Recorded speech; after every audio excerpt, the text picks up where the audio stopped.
ရှိပါဗျာ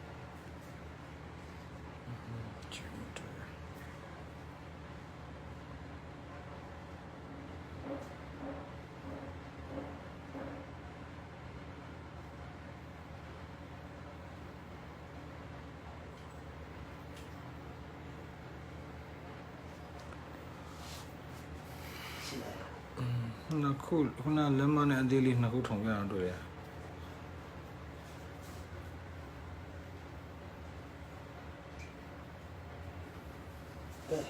မွေးမြူကြီးကိုများအားလုံးကျွန်တော်မင်္ဂလာပါဗျကျွန်တော်ဒီဥစ္စာလေးပွင့်လင်းပြောလို့ရှိရင်စီးတွေနဲ့ပတ်သက်လာလို့ရှိရင်တော့ကျွန်တော်သိပြီးတော့ live မလွင့်ချင်ဘူးဆိုတာလွင့်လဲမလွင့်လို့ဘူးဘာလို့ဆိုတော့ကျွန်တော်တို့တွေလေးစားတဲ့ဆရာသမားတွေရှိတယ်သူတို့ခုနပြောလို့ပေါ့နော်ဒါဆရာဝန်တွေရှိတယ်သူအတီးတီးနဲ့ပဲအတီးတီးကကျွမ်းကျင်တဲ့လူတွေရှိတယ်ဒီအတွက်ကြောင့်မို့ကျွန်တော်လည်းအများကြီးမလွင့်ချင်ဘူးဒါပေမဲ့ဒီနေ့ကဘာကြောင့်မလို့ကျွန်တော်လွင့်ပေးရလဲဆိုတော့လက်ရှိဒီအတိုင်းအတာတော့ကျွန်တော်ကမေးတဲ့လူကအများများတယ်ဒါလည်းဆိုဘာတွေမေးလဲဆိုလို့ရှိရင်ဝက်နေမကောင်းဖြစ်တယ်ဒီအစာမစားတော့ဘူးဆိုတော့တောက်လျှောက်ဒီလပိုင်းမှာအမြဲဖြစ်နေရတာဗျာနော်ဝက်တွေနေမကောင်းဖြစ်သွားတဲ့အစာမစားတော့အဲ့ဒီအချိန်မှာကြောက်ကြတယ်ဗောနော်ခဏယောဂနဲ့အဓိကကျွန်တော်ယောဂကိုမနိုင်ဘူးနော်ခဏပြောလို့ပဲခုဖြစ်နေတဲ့ဘာယောဂညာယောဂဘာညာအဲ့ဒါတွေအတွက်မဟုတ်ဘူးကျွန်တော်တို့ဒီတက်မှဖျားတာဗောနော်ဖျားပြီးတော့ကျွန်တော်တို့အခုအချိန်မှာနည်းနည်းလေးရှုပ်ရှက်ခတ်နေရရှိရဗျနည်းနည်းလေးရှုပ်ရှက်ခတ်နေရရှိရဆိုအခုလက်ရှိဖြစ်နေတဲ့ခဏကဘာလဲဝက်သွေးရနေယောဂ PCV2 လို့နော်ဒီစာကိုကြောင့်ဖြစ်တာတော့ပြီးကြလို့ရှိရင်ASF ဆိုတာဗောနော် African Swine Fever ကြောင့်ဖြစ်တာအဲ့ဒါတွေတော့ကျွန်တော်လည်းမကျွမ်းကျင်ဘူးဘယ်ယောဂဘယ်လက္ခဏာဘယ်လိုမျိုးဆိုတာကျွန်တော်လည်းမသိဘူးလက်ရှိကတော့ကျွန်တော်ခြံမှာလည်းဖြတ်ကားတည်းရဲ့လက်ရှိကျွန်တော်ခြံမှာလည်းဖျားတယ်နားတယ်ဆိုတာရှိပါတယ်ရှိတဲ့အတိုင်းတာမှာကျွန်တော်တို့ဘယ်လိုလုပ်ကြတယ်အဓိကကျွန်တော်မျှဝေချင်တာလေဈေးဘယ်လိုလုပ်ကြတယ်ပေါ့နော်အဲ့ဒီမှာဈေးကမဖြစ်မနေပါလာပေါ့ဝက်တကောင်ဖျားတယ်အစာမစားတော့ဘူးဝက်တကောင်ဖျားတယ်အစာမစားတော့ဘူးဆိုလို့ရှိရင်ဘာပါလာပြီလဲဆိုတော့အဲ့ဒီကဖြစ်တဲ့ကြောင့်မို့ဒါတွေကိုအစာပြန်စားအောင်လုပ်တဲ့ကိုင်နေဆိုတဲ့အတိုင်းတာတည်းမှာကျွန်တော်ပါရှိလိုက်ဆိုမဖြစ်မနေဈေးရပါလာပြန်တာဗျ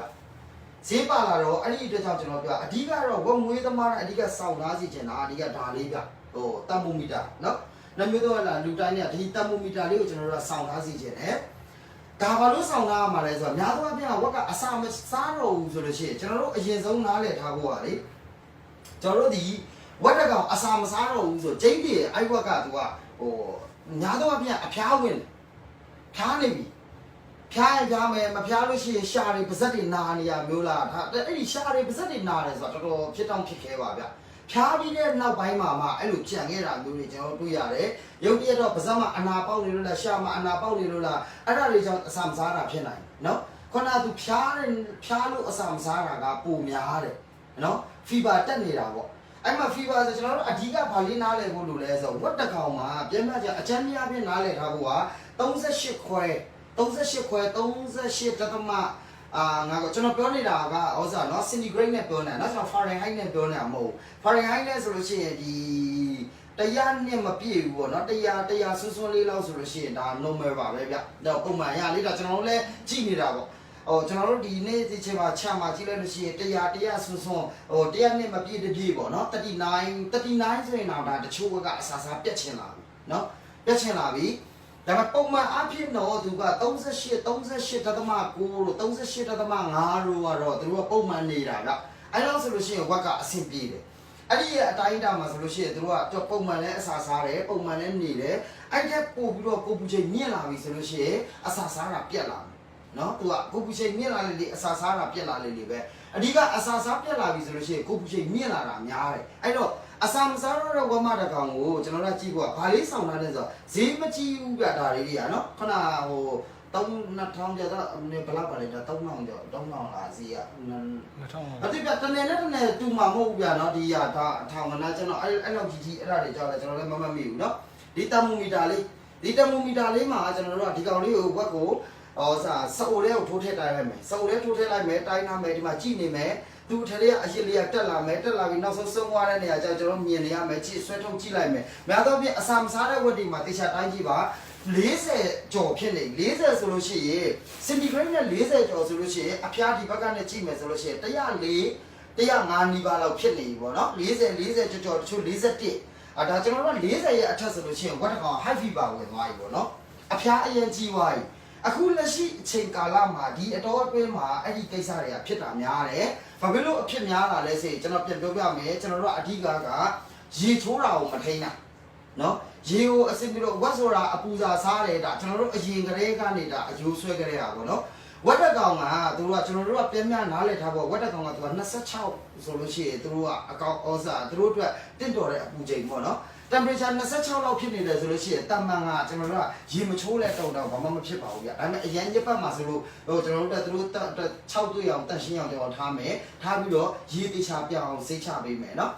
ဒီအဓိက26ထက်ကျော်တယ်ကျွန်တော်29လောက်ထိကျွန်တော်ဒီမှာကတော့ကျွန်တော်ရှင်းရှင်းလေးပဲကျွန်တော်26 29ရေမချိုးဘူးနော်ရေပြန်ပြောဥစားပေါ့ကျွန်တော်ပြန်ပြောမယ်နော်ဒီကာလမှာဖြစ်တာပါလဲဆိုလို့ရှိရင်ဘာကြောင့်မလို့ဖျားတာတို့နာတာတို့ချောင်းဆိုးတာတို့ဒီကာလမှာဘာလို့ဖြစ်ကြရလဲဆိုတော့ကျွန်တော်တို့ကအပြစ်မှာဆူတိုင်းစားများတယ်လေလူထဲမှာဆူတိုင်းစားများတယ်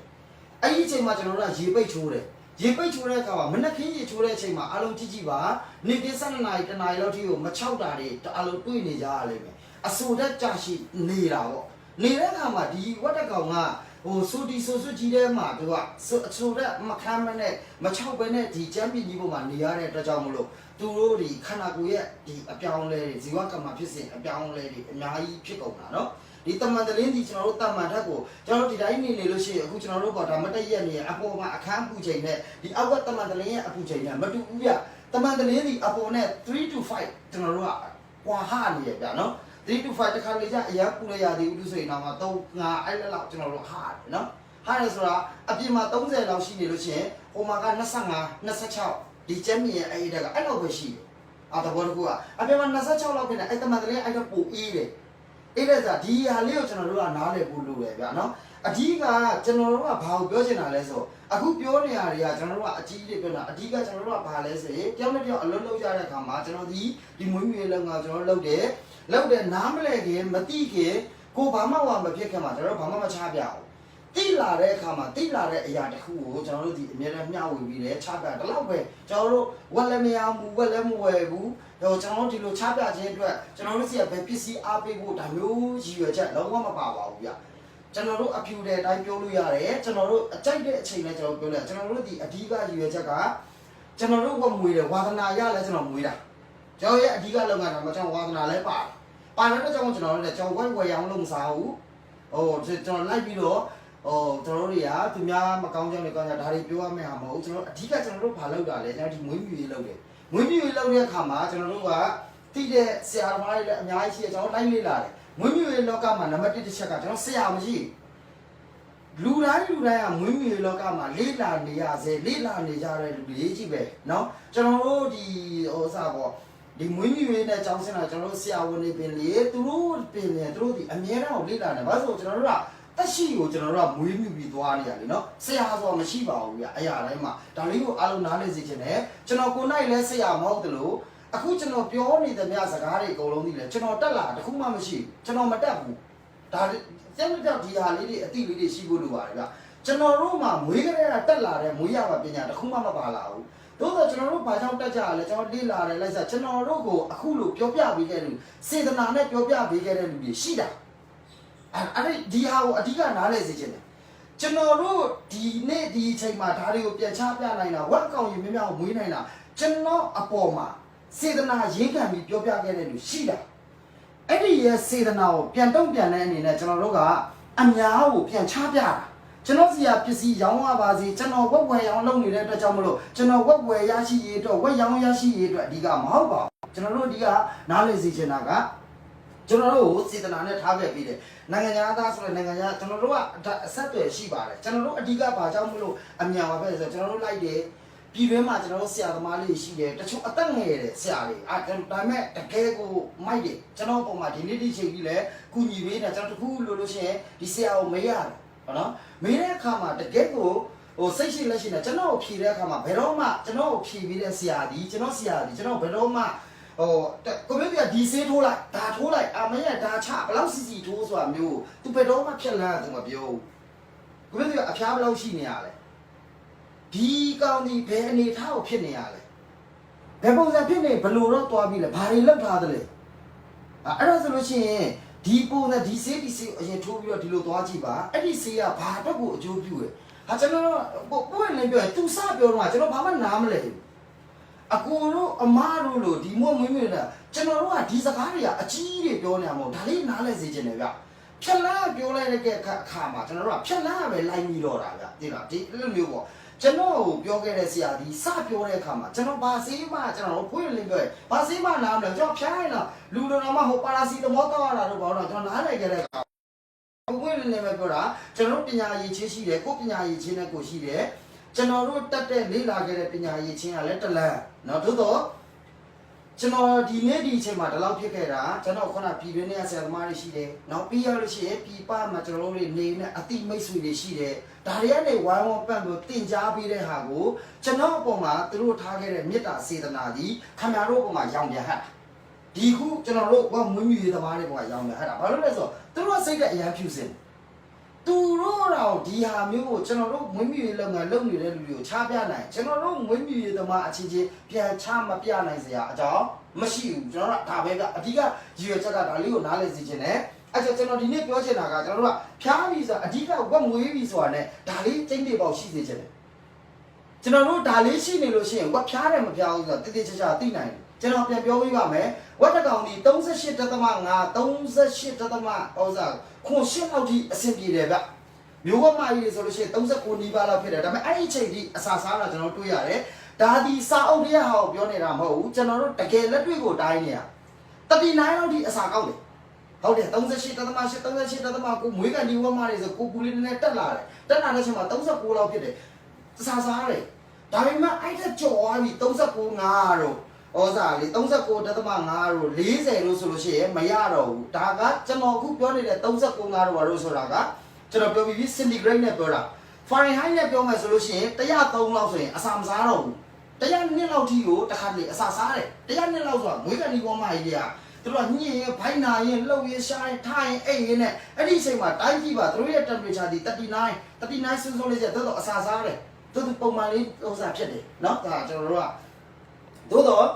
့ဒီတမန်သူဝတ်တွေအကုန်လုံးကတော့38ခွဲ38ခွဲ38.8အဲ့လောက်ဒီသူကတမန်အပူကျသူအဲ့လောက်မှာသူအစာစားတော့အကောင်းဆုံးပါပဲဒါကျွန်တော်တို့လည်းလိုက်ကြည့်ပါတယ်အများအားကျွန်တော်တို့ကတိုင်းနေเนาะအဲ့ဒါလေးသိစေဒါလေးရှိစေခြင်းနဲ့ရှိပြီးတိုင်းကြည့်တဲ့အခါမှာ39တို့40တို့41တို့Fahrenheit နဲ့ပြောမယ်ဆိုလို့ရှိရင်100နှစ်အကျော်ပေါ့103 104 105ဆိုရင်တွားပြီးအဲ့ဒါဆိုလို့ရှိရင်အစာမစားတော့ဘူးโอเคအဲ့ဒီအချိန်မှာကျွန်တော်တို့ကဘာသွားလဲကျွန်တော်ခြံမှာပြောတာเนาะလက်ရှိအခုချပြမဲ့ဆေး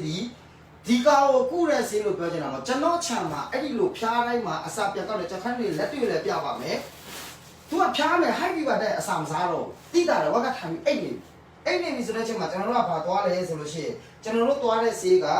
ခုနကတော့ဒီမှာကျွန်တော်ရှိတယ်ဒီမှာအဖျားကြမဲ့ဆေးအဖျားတွေအကြိုက်ခဲတွေပျောက်တဲ့ဆေးရှိမယ်เนาะကျွန်တော်တို့ကပိုးသက်ဆေးရှိမယ်ဒီကောင်တွေလည်းပိုးသက်တာပါပဲဒီ KCL ဆို gram positive negative ဒါလေးပါတယ်ဒါပေမဲ့ကျွန်တော်တွဲပြထားမယ်ဒီကောင်ကကျွန်တော်တို့အပူရေလျှော့ဖို့ရတဲ့ကျွန်တော်ဒီအသွဲကိုသုံးတယ်เนาะဒါမျိုးပေါ့ဒီကောင်ကပြီးအကြိုက်ခဲပျောက်ဆေးပြီးဂျန်နာမိုက်ဆင်ပတ်စရက်เนาะဒါလေးတွေကိုအနီးကပြပေးလိုက်เนาะကျွန်တော်အဓိကအသုံးပြုရတဲ့ဆေးတွေကဒီကနံပါတ်1တစ်ချက်fever kill เนาะ fever kill ဆိုတဲ့ဆေးရှိမယ်ပြီးနံပါတ်2တစ်ချက် KCND ဆိုတာရှိမယ်เนาะဒီအဖျားအတွက်ကိုကျွန်တော်သုံးတာเนาะ high fever ဖြစ်နေလို့ရှိရင်ပြီးgentamicin ဆိုတာရှိမယ်เนาะဒီဆေးတွေအကုန်လုံးကဈေးမကြီးဘူးเนาะကျွန်တော်တို့ဝက်တကောင်မွေးတာဗျဒီလောက်ကတော့ကျွန်တော်တို့ချားနိုင်ရှိနိုင်ပါတယ်ဗျဟို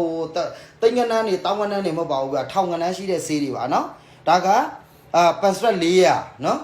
ပြီးကြလို့ရှိရင်ဒါ energy vat เนาะဒီကောင် energy ဆေးအကြိုက်ခဲတွေပါပျောက်တာဗောเนาะအဖျားတွေပါလဲကြာဒါ energy စီเนาะဒီဆေးတွေရှိတယ်ဒါအကုန်လုံးထိုးရမှာဆိုအကုန်လုံးထိုးရမှာမဟုတ်ကျွန်တော်ပြောပြရမယ်เนาะကျွန်တော်တို့ကအဖျား40ကျော်41တို့ကတော့ဖြစ်နေပြီဆိုလို့ရှိရင်ကျွန်တော်ကဒီ fever kill ရဲ့ KCND ရဲ့ကိုအဲ့ဒီကတော့ဘယ်လိုထိုးရမှာလဲဆိုအခုဝက်ပေါ်မှာမူတည်ရเนาะဝက်ကလေးရဲ့အနေထားဝက်ကလေးပဲဖြစ်ဝက်ကြီးပဲဖြစ်ဝက်အရန်သေးမထိုးပါဘူးเนาะသေးဒီ fever kill လေးလောက်ပဲပြီးမဒီကောင်ကအဓိကအဖျားကိုပြီးတတာဆွဲချတယ်ဒါပေမဲ့ high fever ဖြစ်နေတဲ့အချိန်မှာဒီကောင်နဲ့ကအရန်ချလို့ဒီကောင်တစ်မျိုးလေးနဲ့မနိုင်တော့ဘူးကျွန်တော်တို့လက်တွေ့တယ်ဒီကောင်တစ်မျိုးလေးနဲ့မနိုင်တော့ကျွန်တော်တို့ကဒီနှမျိုးတွဲပလိုက်တယ်နော် ဝက်ကြီးတွေမှာဆိုအရန်တိတာရယ်ဝက်လက်ဝက်ကြီးအကုန်လုံးဒီဝက်ပေါက်စားလေးတော့မတိုးစေချင်ဝက်ပေါက်စားလေးမှာဖျားတာတော့မအေးရနေအဖျားကူးကြတာများတယ်နော်ပြီးချီပတ်လာပြီးနောက်ပိုင်းဖျားတာတွေများတယ်အဲ့လိုမျိုးပေါ့ဒီခုဒီနှစ်ခုရှိတယ်ဖီဘာကင်းနဲ့အဲ့ဒီကောင်ဘယ်လောက်ထိုးရမှာလဲဆိုတာမျိုးတော့ကျွန်တော်တို့ကအဲ့ဒါတော့ကိုယ်အနေနဲ့ကိုလေ့လာစေချင်တယ်ဒီမှာပါထိုးကားမဲ့အနေထားကိုသိချင်လို့ရှိရင်အရန်လွယ်ပါတယ်လူတိုင်းဒါလေးကိုမှတ်ထားပါဒီစလုံးလေးကိုကျွန်တော်တို့ကဘိမင်းစားအမြဲတမ်းကြီးပဲဟိုကျွန်တော်တို့ကသူများကိုပဲဖတ်ကိုင်းနေမယ်စားဒီမှာ dosage and ဒီမှာကြည့်နော် administration ဆိုတာဒီကောင်ဘယ်ဟိုမှာပဲဖြစ်ပါတယ်နော်ဒါထိုးရမဲ့ပမာဏတွေပေါ့နော်အဲ့ဒီကောင်ကိုကျွန်တော်တို့ရှာရမယ်နော်ဒီပုံမှာမပါဘူးဆိုလို့ရှိရင်အညွှန်းစာရွက်မှာပါဒီမှာဆိုလဲပါမယ်နော် dose နော် dose administration ဒီကောင်လေးကိုကျွန်တော်တို့ကကြည့်ရမယ်အဲ့မှာဟိုအဲ့ဒီထဲမှာကျွန်တော်တို့ကပါလေဘယ်ကောင်ထိုးရမှာလဲမြင်းရှိတယ်ဝက်ရှိတယ်နော်ဒါဝက်ဆိုလို့ရှိရင်ကျွန်တော်တို့နားလည်ထားဖို့ကဒါ swine လို့ရေးထားရင်လည်းဝက်ပဲနော်ပြီးကြလို့ရှိရင် pig လို့ရေးထားရင်လည်းဝက်ပဲနော်ပြီးကြလို့ရှိရင်ဟို SOW စာအုပ်ဆိုပြီးတချို့ကအဲ့လိုရေးထားတာလည်းရှိတယ်နော် swine နဲ့စာဒါဒီဝက်နဲ့ပတ်သက်လို့ရေးထားတဲ့ဟာနော်ရေးထားတာအဲ့လိုမျိုးပါလာမယ်ဆိုလို့ရှိရင်အဲ့ဒါဝက်ပဲဆိုတာလေးကိုကျွန်တော်တို့ကသိဖို့လိုမယ်ပြီးရင်ကြည့်ရမယ့်နေရာကလူတွေပြန်ပြပေးမယ်ဒီ DOSAGE နော် dose နော်ဒီကောင်ကိုကြည့်ရမယ်နော် doses ဒီကောင်တွေကိုကြည့်ရမယ်နော်သူရဲ့ doses ကိုကြည့်ရမယ်အဓိကအရေးကြီးကဒီမှာပါထားတဲ့ doses ကိုတိမှကျွန်တော်တို့ကဒီမှာ pick ဆိုရင်ဘယ်လောက်ထိုးရမလဲနော်အဝက်ကိုအဲ့ဒီကောင်အရင်ကြည့်ရမယ်အဲ့ဒီရဲ့ပမာဏကိုကြည့်ပြီးတော့ကျွန်တော်တို့ထိုးတာအမှန်ဆုံးပဲအဝေးကိုလမ်းမင်းဒါကျွန်တော်လည်းအများအားမေးနေလို့ဥပဒေလင်းပြောလို့ရှိရင်ကျွန်တော် messenger မှာစာရိုက်ကကျွန်တော်ပြင်းလဲပြင်းတယ်လို့ကျွန်တော်တစ်ခါလေကျရင်အချိန်မရလို့ပါနော်အားလုံးတော့ကျွန်တော်ဒါပုံမှန်လင်းပြပြတာအချိန်မရလို့အဲ့ဒါကြောင့်ဝက်တစ်ကောင်စဖျားလာပြီဆိုအပူချိန်အရင်တိုင်းပဲအစာမစားတော့ဘူးဆိုအပူချိန်တန်းတိုင်းကျင်းနေတယ်အဲ့ကောင်ဖျားဖို့များဖျားတယ်ကျွန်တော်ပြောရတယ်ကအစဲကောင်မှာအစာမစားတော့ဘူးဆိုလို့ရှိရင်ကိုးကောင်ဖျားတယ်တကောင်ဒီတခြားနေတာကျွန်တော်တို့ကြုံနေကျွန်တော်လက်ရှိကြုံနေရတဲ့ပြဿနာအစာမစားတာ10ကောင်ရှိရင်9ကောင်ကဖျားနေတာအဲ့တော့ဖျားနေလို့ရှိရင်အဖျားအနေအောက်မှာမူတည်ပြီးတော့ဩဇာဖြစ်ပါတယ်ကျွန်တော်တို့ကနော်အဖျားအရက်များ40ကျော်လို့ပါလို့ဆိုရင်ကျွန်တော်ဒီလိုတွဲတုံးတယ်ဒီနှစ်ခုကိုတွဲတုံးလိုက်ပြီး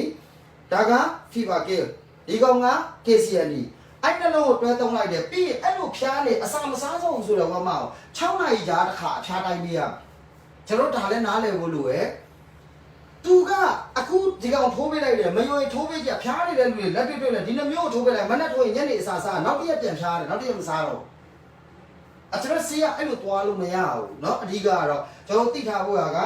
6နိုင်တဲ့ကြားတစ်ချိန်ပြန်တိုင်းရမယ်ဒီကောင်ကအတက်အကျလည်းအများမြန်တယ်ဒီကာလမှာသူဒီဖျားတယ်ကျွန်တော်ဆေးထိုးလိုက်တယ်ပျောက်သွားတယ်အစာပြန်စားတယ်ခဏပြန်အိတ်တယ်ခဏနေပြန်တိုင်းကြည့်လိုက်ရင်ပြန်ပြီးအဖျားတက်နေရဲ့အဲ့ဒီတဘာဝလေးကိုကျွန်တော်တို့သိဖို့လိုတယ်ပြန်ဖျားတယ်ဘာလို့သူတို့ကတမန်တလေးပေါ်မှာအိတ်တာဟုတ်နော်ပြန်အေးပတ်ပြီးပြန်ဖျားနေဟိုအစာနဲ့အဲ့ဒီတော့ကြောင့်မလို့အစာဝင်ပြီးပြန်ဖျားကြတာတွေလည်းများပါတယ်သို့တော့ကျွန်တော်ဘယ်လိုလုပ်ရမလဲခုနပြောပြီးပြီဖျားနေတယ်ဒီကောင်နှလုံးထိုးလိုက်မယ်နောက်ပြီးလို့ရှိရင်3နာရီ4နာရီ5နာရီပေါ့ပုံဝင်ချင်လောက်ဆိုအဖျားပြန်သွားတိုင်းအဖျားကျနေပြီလားအဖျားကျတယ်โอเคအဖျားမတက်လာတော့ဘူးဆိုလို့ရှိရင်ကျွန်တော်တို့ပိုးသက်စီတစ်လုံးထပ်ပြီးပြီเนาะကျွန်တော်တို့ပန့်ပေးမယ်เนาะအဖျားကျသွားတော့အဖျားမရှိဘူးအဖျားမရှိတော့အဖျားကျအဖျားမရှိဘူးတော့မဟုတ်အဖျားပြတ်သွားပြီလို့မပြောဘူးเนาะဆေးရှိန်နဲ့ကျင်းတည်တယ်ဆေးရှိန်နဲ့ဒီကောင်အဖျားကျသွားတာကြောက်ရတဲ့အခါမှာဒီကောင်အမြင့်ပြတ်သွားဖြစ်ဖို့ကတော့ကျွန်တော်တို့ကပိုးသက်စီ antibiotic တမျိုးမျိုးချက်နဲ့ဘယ်လိုပဲဖြစ်ဖြစ်နည်းနည်းပြင်းနဲ့ကောင်းတဲ့ဒီနေရာတွေမှာ passport ထိုးလို့လည်းရမယ်passport မထိုးချင်ဘူးဆိုလို့ရှိရင်ဒီမှာဘာတော့ရှိလဲဆိုလို့ရှိရင်ကျွန်တော်တို့ဝက်ရက်အနေထားကို passport ထိုးလို့ရမယ် Setiofa ထိုးလို့ရမယ်နောက်တခြားပိုးသက်စီတမျိုးမျိုးပေါ့ဗျာဒီအပြောင်းအလဲနဲ့ပတ်သက်ပြီးတော့ဒီပိုးသက်စီတမျိုးမျိုးထိုးပေးလိုက်ပါအဲ့ဒီအချိန်မှာနော်အဖျားကျသွားတဲ့အချိန်မှာပို့ပြီးထိရောက်ပါတယ်ကျွန်တော်တို့ကအဖျားအရင်တက်ပြီး high fever ဖြစ်နေတဲ့အချိန်မှာကျွန်တော်တို့ဆေးထိုးရတဲ့အခါကျလို့ရှိရင်ကျွန်တော်အဖျားအရင်ကြီးတဲ့ဆေးထိုးကမတိုးဘူးဆိုတော့အဖျားအရင်ကြီးနေတုံအောင်ဆေးမတိုးဘူးဗျနော်သူကလေသူအပူချိန်နဲ့အဲ့ဟိုနဲ့ဆိုတော့ကျွန်တော်တို့ဆေးမတိုးဒါတွေကလည်းကျွန်တော်တို့ခုနပြောလို့ပါပဲကျွန်တော်တက်နေတာမဟုတ်ကျွန်တော်တိနေတာမဟုတ်ဒါလေးတွေကိုနားလည်စေချင်တယ်ကျွန်တော်တို့တိသမျှတက်သမျှဒီကျွန်တော်တို့ရဲ့ဆရာတွေကျွန်တော်တို့တင်ပေးရမွေးလာကြတဲ့တက်လာတဲ့သူတရားမှမပါဘူးဒါပေမဲ့ကို့အတွေ့အကြုံလေးနဲ့ပေါင်းဆက်ပြီးပြပြပေးတာပဲရှိတယ်ကျွန်တော်တိထားတယ်ကျွန်တော်တို့ခြံမှာနေတယ်ကျွန်တော်တို့လက်ထဲမှာဝက်ရှိတယ်ဝက်ရှိတဲ့အတွက်ကြောင့်မလို့အတွေ့အကြုံရတော့ကျွန်တော်တို့ပုံများလာတယ်ကျွန်တော်တို့ကင်ထားတဲ့လက်တဲ့ဝက်တွေရှိတဲ့အမျိုးမျိုးတစ်မျိုးပြီးတစ်မျိုးကျွန်တော်တို့ပြဿနာကြုံတွေ့နေရဒီအတွက်ကြောင့်မို့ကျွန်တော်တို့အတွေ့အကြုံများလာတယ်ဒါပါပဲเนาะအဲကျတော့ဒီကောင်အဲ့ဖျားနေတဲ့ဝက်တွေအခုတောက်ရှောင်းမှာဖျားရင်အရင်ဆုံးတစ်ချက်ထိန်းကမှာရေကိုထိန်းမှာ ကျွန်တော်ရေချိုးတာကိုထိမှာရေမချိုးရဘူးလို့ကျွန်တော်ပြောတာမဟုတ်ရေချိုးတာကိုထိရေချိုးလို့ဖျားသွားတာဒါလေးကိုနံပါတ်1တစ်ချက်နားလည်စေချင်တယ်ရေချိုးလို့ဘာလို့ဖျားတာလဲဆိုသူ့အတူ crate နဲ့စင်ပေါ်မှာထားလို့ရှိရင်မဖျားပါဘူးဗျချောင်းလည်းမစိုးဘူးဒါတကယ်ကျွန်တော်ပြောနေရနော်တလေးပေါ်မှာမွေးတဲ့ကောင်ကိုရေမစင်မချင်းချိုးရင်စဖျားပါတယ်ဖျားပြီဆိုတော့ဒီနေ့မှအလန်းကြီးနောက်ရက်မှအစာမကောက်တော့ဘူးဒါပေမဲ့ဒီအချိန်မှာအဲ့လိုဖြစ်တဲ့အချိန်မှာအဲ့ဒီအဖျားကိုလည်းကျွန်တော်တို့ဒီယောဂတွေရောနေတဲ့ခါမှာကြောက်လာကြတယ်ကြောက်လာပြီးဒုံးဆိုဘက်ကိုတထုတ်လိုက်တာမဆုံးရှုံးနိုင်မှလည်းဆုံးရှုံးသွားတာပေါ့နော်ကျွန်တော်ကဖြစ်နေတဲ့ယောဂကိုပြောနေတာမဟုတ်ဘူးနော်လွဲတယ်နော်ကျွန်တော်ပြောတဲ့အဖျားကိုပြောတာနော်ပွဲတယ်ဗျဟိုဟာလေကိုအရင်ဆုံးသိဖို့လိုတယ်အဲ့အဖျားကိုအရင်ချကြည့်ပြီးတော့ကြာသွားတယ်ကျွန်တော်တို့ဘာလုပ်ကြမလဲဆိုလို့ရှိရင်ကြာသွားတဲ့အချိန်မှာဒီပန်ထိုးလိုက်နော်ထိုးပြီးလို့ရှိရင်ညနေပိုင်းကြာလို့ရှိရင်ကျွန်တော်တို့အဖျားတစ်ခါပြန်တိုင်းမယ်အဖျားရှိနေလားအဖျားမရှိနေဘူးလားအဖျားမရှိနေဘူးဆိုလို့ရှိရင်ကျွန်တော်တို့ကဘာပဲလုပ်မလဲဆိုလို့ရှိရင် energy back ဒါမှမဟုတ်လို့ရှိရင် energy ကြိုက်တဲ့ဟာတစ်မျိုးထိုးပါအဖျားမရှိဘူးဆိုလို့ရှိရင်ညနေပိုင်းကြာလို့ရှိရင်ဒီဟာတစ်ချက်လောက်ဒီထဲကတစ်မျိုးထိုးပေးလိုက်နော်ဒီမှာတေချာလေးကြည့်ရအောင်နော်ဝယ်လို့ကျွန်တော်ပြောရလေဒီခေတ်ကြီးထဲမှာဝယ်လို့မလွယ်ကြအကြောင်းမရှိပါဘူးဗျာနော်တောချုပ်အုပ်ကြားလို့ဆိုတာလေတော်တော်ရှားသွားပါပြီကျွန်တော်တို့ကအဓိကကလေဟိုလေးလာဖို့နဲ့ဝယ်လို့လွယ်ပါဒါလေးတွေကခုနပြောလဲပြောပြမတယောက်နဲ့တယောက်ဟိုအဆက်အသွယ်လုပ်ပေးဖို့လည်းလိုတာပေါ့နော်ကျွန်တော်တို့လည်းဒီနယ်မှာကျွန်တော်အခုဝက်မွေးနေတဲ့ချမ်းမှာစီးအစုံမရနိုင်တဲ့နေပါကျွန်တော်ဒီအရှိအမျိုးဒီတော်ကျွဲမျိုးဆိုတာတိတိလေးပါဘာမှမရှိတဲ့မျိုးဒါပေမဲ့ကျွန်တော်တို့ဒီစီးအစုံရအဓိကကဘာလဲဆိုအဆက်အသွယ်ကျွန်တော်ပြောချင်တာဟိုလိုမျိုးကြီးပြောနေတာမဟုတ်ဘူးเนาะတဲနေကြအားလုံးနားလည်ထားဖို့ကကိုကအဆက်အသွယ်လေးတွေလိုတယ်ချိတ်ထားရမယ်ဘယ်နာဆိုပါဒီစီးရှောက်မလို့ဆိုစောင်းထားတော့စောင်းထားတင်တာပေါ့ဒီအာဒီမှာဒါဖြစ်တဲ့ဒါစောင်းတာအဓိကစောင်းထားလို့ရအောင်ကျွန်တော်ပြောတာကြိုပြီးတော့เนาะဒါက energy ပဲเนาะဒီကောင်က energy C အဲ့ဒီလိုညနေပိုင်းရရင်ကိုအားပေးတာတော့ဘာမှအဖျားမရှိတော့ဘူးဆိုဒီလို energy C လေးထပ်ထိုးပေးလိုက်ပါเนาะထိုးပေးပြီးလို့ရှိရင်ည7နာရီလောက်ကြာရင်အပင်မခံရမယ်ဗျည7နာရီလောက်တစ်ခါထားရမယ်အဲ့အဖျားမပြည့်ရင်ကျွန်တော်တို့ဘာဒုက္ခပေးနေလဲဆိုပြန်အဖျားပြန်တက်လာမယ်အခုမနက်စီထိုးတယ်ညအစာစားတယ်ကောင်းဝိုင်းစီပြစ်ထားလိုက်တယ်နောက်တည့်မနက်အစာမစားတော့အဲ့ဒါချိန်သေးတယ်ကျွန်တော်ပြောရလက်ကအဲ့တော့ဒီ energy ပေးထားမယ်ပေးထားပြီးညပိုင်း7နာရီထိုးမှအဖျားပြန်တိုင်းမယ်အဖျားမရှိတော့ဘူး okay မနက်စောစောမှအဖျားပြန်တိုင်းမယ်တိုင်းပြီးတော့အဖျားအရင်မပြေးတော့ဘူးဆိုလို့ရှိရင်ဂျန်နာမိုင်စင်နဲ့နော်ကျွန်တော်တို့ဂျန်နာမိုင်စင်ထိုးမယ်ပြီးကြလို့ရှိရင်ဒီရောစာကိုပြန်ထိုးပေးမယ်ဂျန်နာမိုင်စင်ထိုးမယ်ကျွန်တော်တို့ဒီခုနကဒီ energy back ကိုကျွန်တော်ထိုးမယ်အဖျားအရင်မရှိတော့ဒါပေမဲ့အဖျားကြံနေဦးမယ်နော်အဖျားကြံနေဦးမယ်ဆိုလို့ရှိရင်ကျွန်တော်တို့ဒီနှမျိုးဆက်ပြီးတော့ထိုးပေးမယ်ဒါပြန်ပြောပြပါမယ်အလွယ်ပြန်ပြောဒီပထမဆုံးကအဖျားအရင်ပြင်းနေတော့မှဒီတစ်စုံထိုးတယ်ဒီကောင်နေတိုင်းမထိုးနဲ့ဒီနှမျိုးလုံးကဒီကောင်ကအရင်ကြလွယ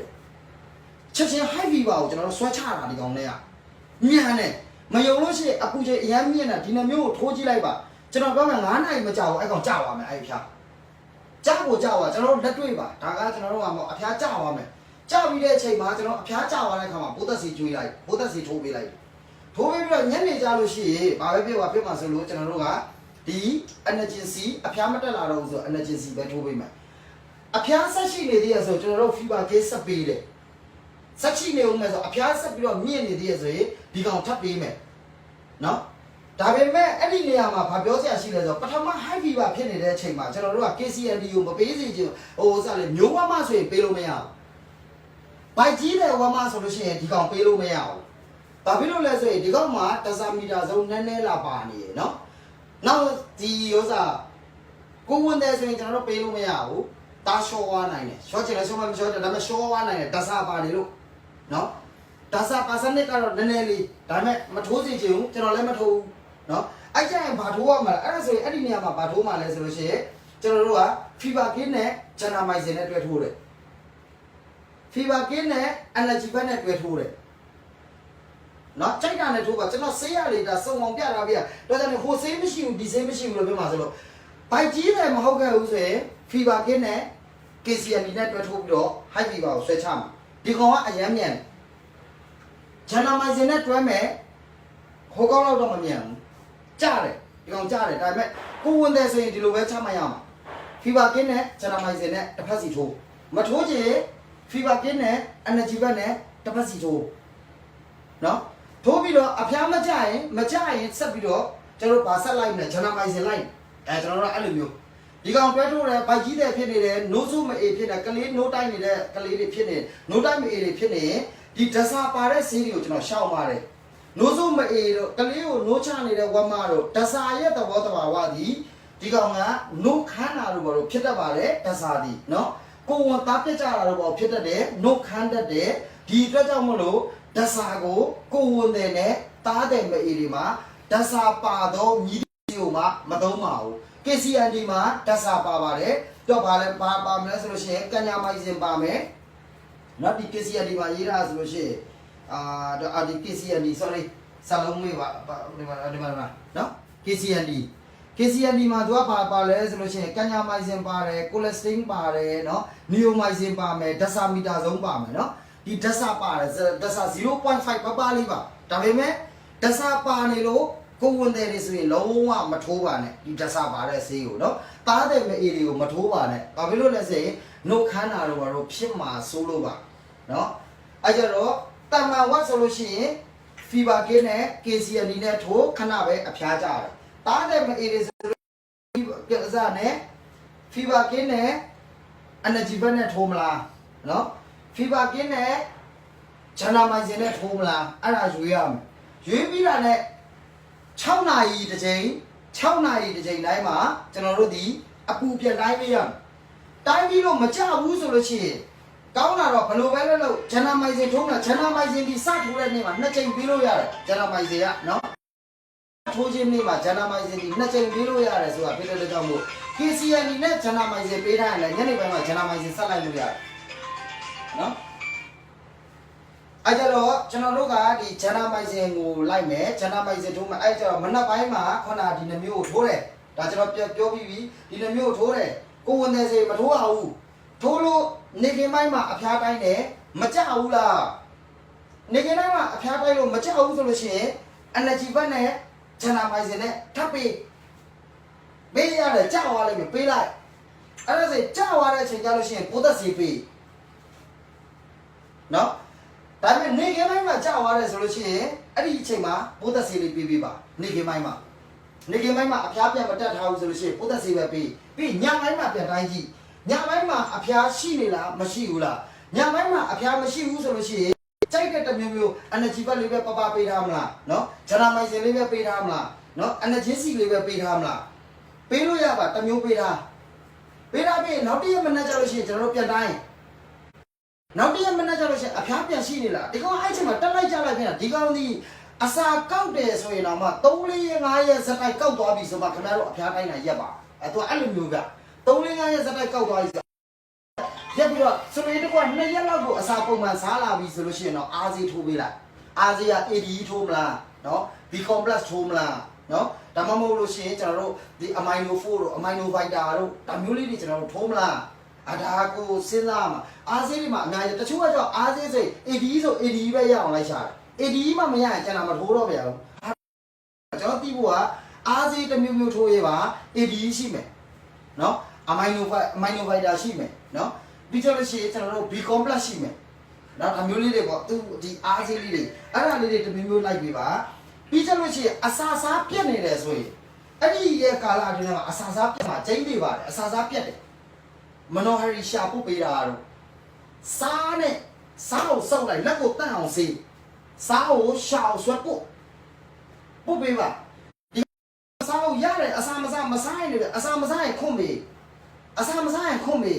ကျွန်တော်တို့ကျင်းနေပါအစာမစားရင်ခွန်ပေးရခွန်ပေးလိုက်ဘာလို့ခွန်ပေးလဲဆိုတော့မတရားကြီးစွပ်ပြီးထည့်ခိုင်းတာမျိုးမဟုတ်ပါဘူးအစာကိုကျွန်တော်တို့ကတသားလေးခွန်ပေးရပါတယ်ဒါဘလို့ပဲဖြစ်ကျွန်တော်ဒီဆေးတွေနဲ့တုံးတဲ့ချိန်မှာမနက်အစာမစားရင်ညပြန်စားတယ်စားပြီးတော့နောက်တစ်ရက်မနက်မှမထိမ့်မနဲ့ပြစ်ထားလို့ရှိရင်တော့မစားတော့ပြန်ဘူးပြန်ဖျားတတ်တယ်အကယ်၍ကိုကအဲ့ကောင်ကာထားမိတယ်ည7 နာရီလောက်ဖျားတယ်ည7 နာရီကျရင်ထပ်ပြီးတော့ကျွန်တော်တို့ဆေးတစ်မျိုးမျိုးနဲ့ပြက်ထိန်းထားပြီးတဲ့ဆိုရင်မနက်ရောက်လို့ရှိရင်အဖျားလေးနဲ့ကျရင်တော့အစာစားတယ်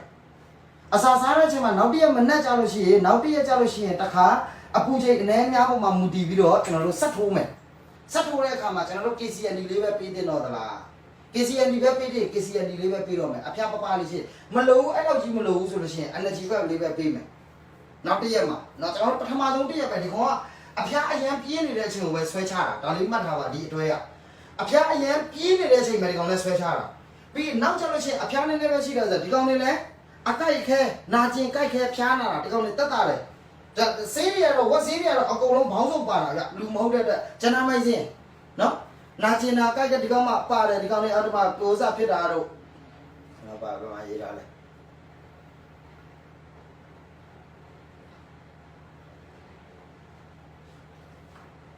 နော်ပြီးရင်ဒီကောင်လေးလည်း energetic တွေပဲဒီမှာ energy နဲ့ vitamin C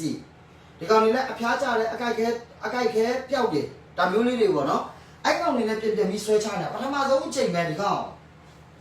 နည်းနည်းလေးပြင်းတာပေးလိုက်တာနော် KCN ဒီကပြင်းတာပါဒီကောင်တော့ပွင့်လင်းပြောရင်မပြင်းဒီကောင်ကအဖျားကိုဒီကောင်ကအဖျားကိုတကယ်ချနိုင်တယ် KCN ဒီနဲ့တွဲတော့တိတိတသာကြီးဆွဲချတာဒီကောင်ကနော်တိတိတသာကြီးဆွဲချတာဒါကျွန်တော်တို့ဒါလက်တွေ့ပါနော်အဓိကကျွန်တော်အခုပြောပြတာကဘာလဲဆိုတော့ကျွန်တော်လက်ရှိအချိန်မှာဖျားတယ်အစာမစားဘူးဖြစ်နေတိုင်းယောဂဆိုပြီးတော့လဲစွန့်မကြောက်ပါနဲ့တချို့ကယောဂဆိုထားတယ်ကျွန်တော်ဟိုပြန်ပြီးပြောနေရမဟုတ်ဘူးเนาะကျွန်တော်ကတော့ဒီ line ကိုပဲပြောတာအစမ်းစားအခုချိန်ဒီတချို့ကကြောက်နေတာပဲရှိနေတာကိုပြပြတာကြောက်နေဆိုမကြောက်တင်တော့ဘူးလားဆိုတာလေအဲ့လိုလည်းမဟုတ်ပါဘူးဗျာကျွန်တော်တို့ဝေခွဲတတ်ဖို့လိုတယ်ဒီလိုဆေးလေးနဲ့အရင်ပေးကြည့်ပါပေးလို့မပြောက်ဘူးဆိုလို့ရှိရင်တော့ကျင်းတည်ရဲ့တခုခုဖြစ်နေပြီလားဆိုတော့ကျွန်တော်တို့စဉ်းစားကြဖြစ်လာပါပြီเนาะ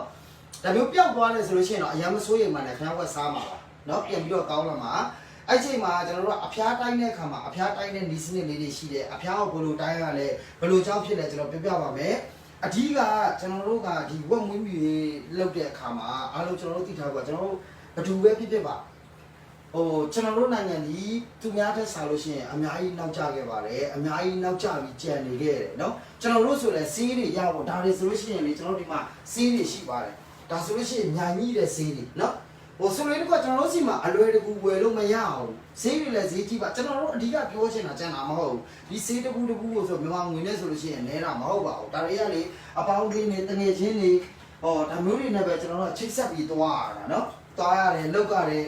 ်အဓိကဘာကိုပြောချင်တာလဲဆိုတာကကျွန်တော်တို့ကဒီအချိန်မှာတယောက်နဲ့တယောက်စေတနာမေတ္တာရှိဖို့လိုတယ်ဒါနဲ့တော့ချင်းဆိုကျွန်တော်တို့ဘာတွေ့နေရလဲဆိုတော့ကျွန်တော်ဒီခေတ်ထဲမှာကျွန်တော်တို့ဝက်မွေးသမားအကုန်လုံးကဘာတွေကြောက်နေလဲဆိုတော့ဂျင်းဆိုတဲ့စကားလုံးနဲ့ဂျင်းပြန်ထဲခံရတာအဓိကပြဿနာအဲ့ဒါပဲကျွန်တော်ဝက်မွေးသမားတွေကျတော့မလောက်ရဲနဲ့အားကိုးတာပေါ့ဆရာတစုပါမယ်ဝက်မွေးမြူရေလောကမှာဆရာမရှိဘူးကျွန်တော်ကိုယ်တိုင်လည်းဆရာမဟုတ်ဘယ်ကောင်ဘယ်လောက်ထိတက်ကြွတာဆိုမဟုတ်ဘူးဗျကျွန်တော်တို့ကအတိုင်းအတာတစ်ခုပြကိုတို့ဒီရိုးစားအရာကိုပဲကျွန်တော်မျှဝေပေးလို့ပဲရအရန်ကျွမ်းတဲ့ဆရာဆိုတာရှိပါတယ်ကျွန်တော်အရန်ကျွမ်းတဲ့ဆရာကြီးကိုစော့ကားနေရမဟုတ်ဘူးနော်ဒါပေမဲ့တောင်းရုံတန်းမှာဆရာဆိုတာမလွယ်ပါဘူးအဓိကပါလဲဆိုရင်အကြောက်တရားဒီစားပေါ့ကျွန်တော်ကတော့ဝယ်တယ်အရာတစ်ခုကိုသိလိုက်တယ်ကျွန်တော်တို့ကမသိဘူးဆိုတာကနေကျွန်တော်တို့ကစကြတယ်အရာအားလုံးကတချို့စားဖြစ်ဖို့လိုပါတယ်ကျွန်တော်တို့ကတခါလေကျကျွန်တော်စီမှာဆိုဝက်လာဝယ်တယ်ဟာကျွန်တော်တို့ဘာမှမသိပါဘူးကြာဆိုတာဝယ်တဲ့လူကကိုယ်ဂျင်းညံထည့်သွားတာအဲ့လိုမျိုးတွေလည်းရှိတယ်နော်ဒါတခုခုနပြောလို့ကအဲ့ဒီဂျင်းဆိုတဲ့စကားတော့ဒါမဲ့ပွင့်နေပြောလို့ရှိရင်အဲ့လိုမဟုတ်ပါဘူးဗျဒါကခင်ဗျားတို့ပြောတဲ့ဂျင်းဆိုတာဘက်ကတကယ်တော့အဲ့အစွဲတစ်ခုနဲ့ပဲကျွန်တော်တို့စီမှာပါလဲဆိုတော့တယောက်နဲ့တယောက်မပြည့်စုံတဲ့အချိန်မှာ negative thinking ကိုဆွဲသွားတာအနှုတ်တွေးတွေကိုဆွဲသွားတာလူတယောက်နဲ့တယောက်ကိုမကျေနပ်အောင်ဒီလောကဒီနယ်ဒီခွေမှာကိုယ်ပဲလှုပ်ရှားလို့ရအောင်ကျန်တဲ့လူကိုဂျင်းထဲတယ်ဆိုတဲ့စကားလုံးတွေဆွဲသွားအောင်ကျွန်တော်တို့လုပ်ကြတာအဲ့ဒါဘာလဲဆိုလို့ရှိရင်ကျွန်တော်တို့လူတီဦးတယောက်တည်းပေါ့ကမိခိုအားထားနေရတဲ့ပြဿနာပါ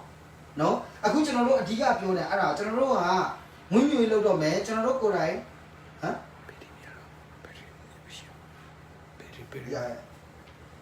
်ကျွန်တော်တို့ကိုယ်တိုင်ဟောဖြစ်ဖို့လိုပါတယ်နော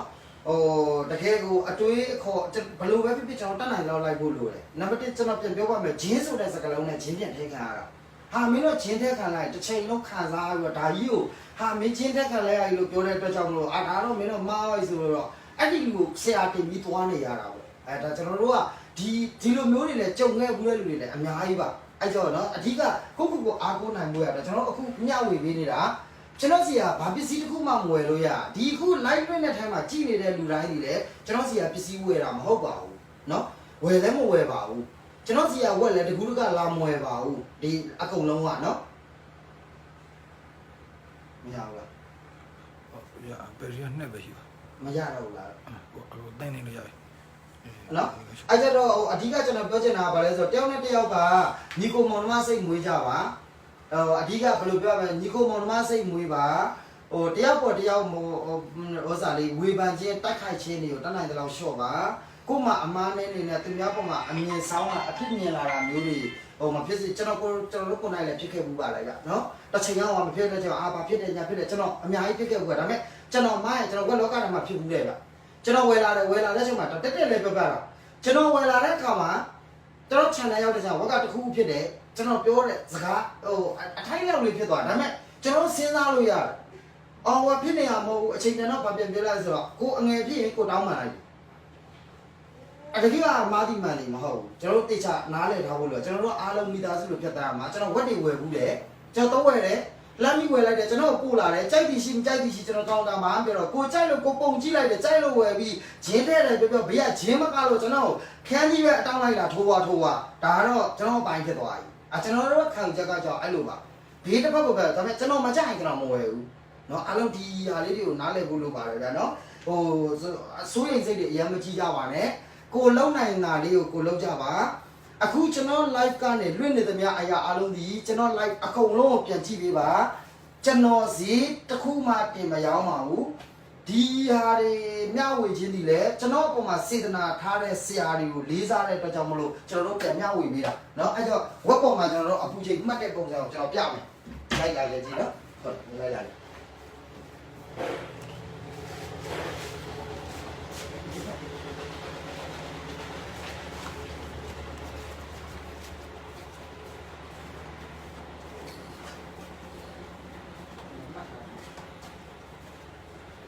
နော်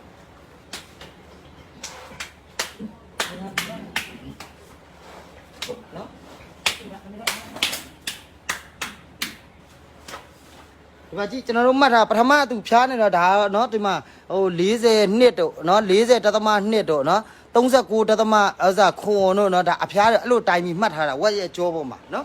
သူ့ရဲ့ temperature ကိုတိုင်းပြီးလို့ရှိရင်ကျွန်တော်မှတ်ထားတော့2ချိန်3ချိန်ပေါ့ကျွန်တော်ပြန်တိုင်းတဲ့အခါမှာဒီမှာရောဒီမှာเนาะတရက်မှာကျွန်တော်မှတ်ထားပါ30